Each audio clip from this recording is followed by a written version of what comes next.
আপনাদের কি কর্মসূচি ছিল বিশ্রামগঞ্জ? নমস্কার।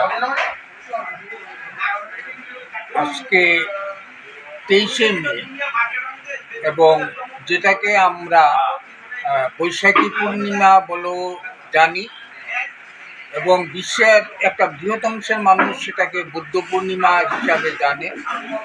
আর পৃথিবীর 182টা কান্ট্রিতে ভারতবর্ষের মতো আমরা যারা আনন্দমার্গী আমরা এই পূর্ণিমাটাকে আনন্দ পূর্ণিমা বলে জানি। এই তিথিতে আনন্দমার্গের যে আমাদের পরম গুরুদেব ওনার জন্মতিথি এবং সেই উপলক্ষে আমরা বিশ্রামগঞ্জ স্কুলের আনন্দমার্গ স্কুলের উদ্যোগে অত্র এলাকার সমস্ত আনন্দমার্গী ভাই বোনদের এবং সাধারণ জনগণের সহযোগিতায় স্কুলের ছাত্রছাত্রী